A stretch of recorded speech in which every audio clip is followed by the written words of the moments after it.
Thanks, Stephen. President Ramaphosa spending the afternoon answering oral questions in the National Assembly, ranging from clarity about economic recovery to 1.1 billion rand set aside to fight gender-based violence that will be administered, as well as on land and property rights. For more on this, we on the line to our parliamentary studios. Reporter Bulelani Phillip is there. Bulelani, a very good evening to you. Let's just talk about that implementation of an economic stimulus plan. Was there any detail given?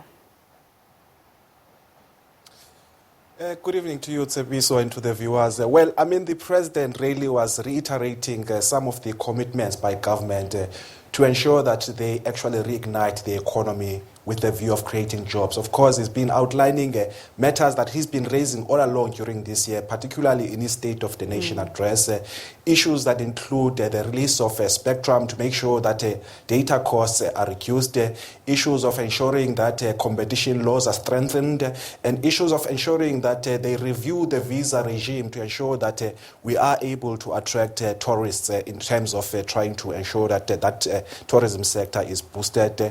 Also, some of the issues that is raised and are critical is that the launch of this economic transformation paper by the Treasury is one of the milestones that is talking about that will ensure that there is a review and there is a restructuring of the economy. And lastly, Tsepiso, the release of this ESCOM paper that will ensure that there is a review of this energy sector and also to ensure that ESCOM becomes financially sustainable going forward.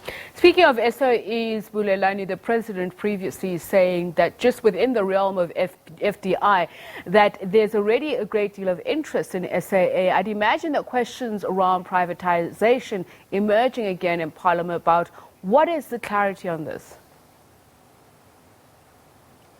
Well, there was no specific reference to the issue of SAA. Safe to say that this is a matter that the Public Enterprises Minister, Pravin Gordhan, has been saying all along, that there are ongoing talks between several private equity partners to ensure that they can get a stake in SAA, to ensure that the airline can be recapitalized and it must stop relying on these government guarantees and bailouts. So that process is still ongoing and there's no finality on it as yet. All right. Bulelani, he used the words Sodom and Gomorrah to describe the state of affairs with regards to GBV. We heard today 1.1 billion rand being allocated to help end the scourge. Was he specific about how and when? Well, Tsepiso, the reference of Sodom and Gomorrah really relates to an incident where an elderly lady, I believe she's about 91 years old, that she's been abused and being raped by a relative. So the incident really has been capturing the eyes and ears of some of the parliamentarians. The matter was initially raised by the ACDP leader, Reverend Kenneth Meshwe, and the president also saying that he did also read about this story.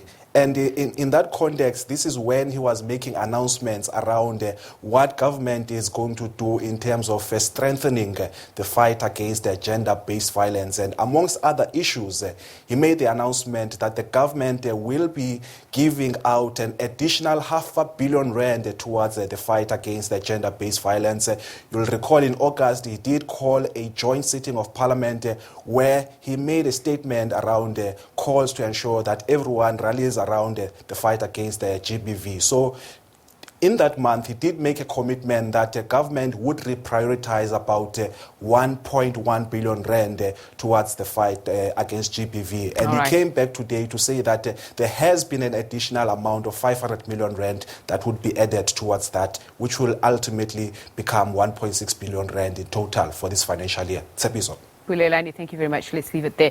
SABC Parliamentary reporter Bulelani Phillip.